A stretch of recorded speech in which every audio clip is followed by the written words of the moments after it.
Welcome to 5/5. తెలంగాణలో సవాళ్ల పర్వం రచ్చకెక్కింది. ఆరోపణలపై తేల్చుకుందాం రండి అంటూ బీఆర్ఎస్ కాంగ్రెస్ నేతలు రోడ్డెక్కారు. దీంతో సవాళ్ల రాజకీయం వేడెక్కింది. తెలంగాణ భవన్కు వస్తా ఉన్న జూపల్లి కోసం తాము అక్కడే ఉంటామని కేటీఆర్, హరీష్ రావు తెలిపారు. అయితే మధ్యలో గురుకుల టెండర్ల అంశంపై గన్పాక్ దగ్గర చర్చకు సిద్ధమని మంత్రులు పొన్నం, అడ్లూరి సవాల్ చేయడంతో అక్కడికి వెళ్లేందుకు ప్రయత్నించారు హరీష్ రావు.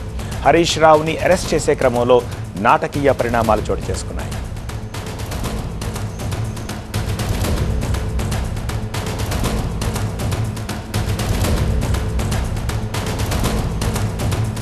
సవాళ్లు చేసి పారిపోవడం ప్రభుత్వానికి, మంత్రులకు అలవాటైపోయిందని విమర్శించారు మాజీ మంత్రి కేటీఆర్. ఇప్పటికీ తాము చర్చకు సిద్ధమన్నారు.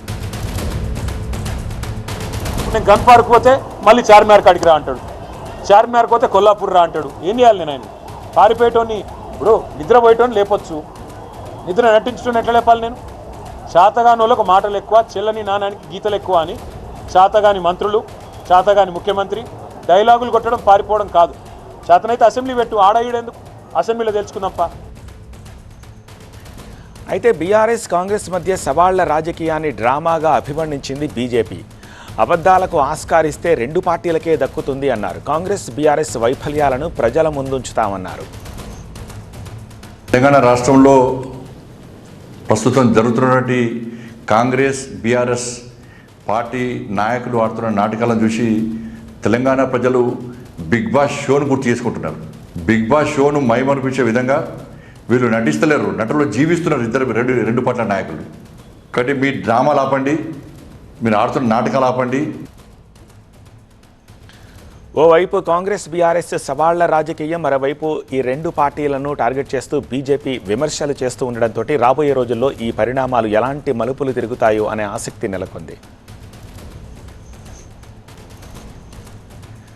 డేలాంగ్ అప్డేట్స్ని మా ప్రతినిధి వాసు అందిస్తారు.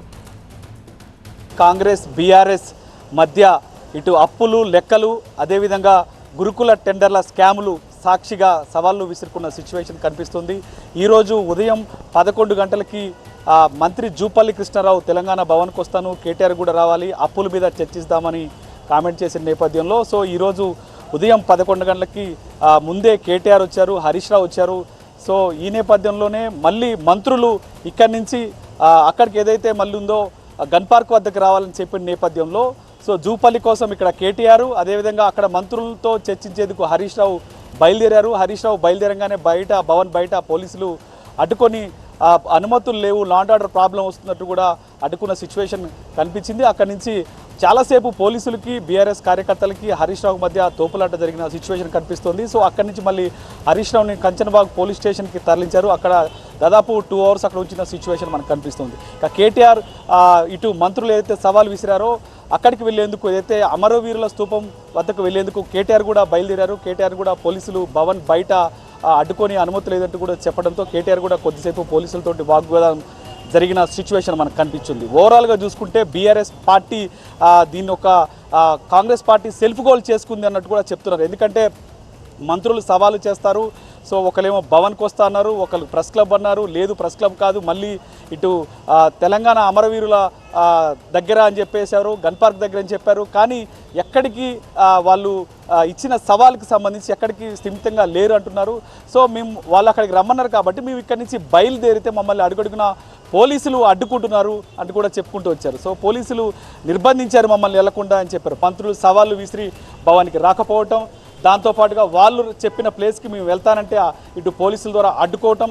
సో మేము ఎక్కడ కూడా మాది ఒక అడుగు ముందే ఉంది తప్ప వెనక లేదు. ఎవరు స్కాములు చేశారు, ఎవరు అప్పులు ఎక్కువ చేశారు, ఎవరు దోచిపెడుతున్నారో మొత్తం కూడా తెలంగాణ ప్రజలకు తెలిసిపోయిందంటూ కూడా బీఆర్ఎస్ పార్టీ చెప్తున్న సిచ్యువేషన్ కనిపిస్తుంది.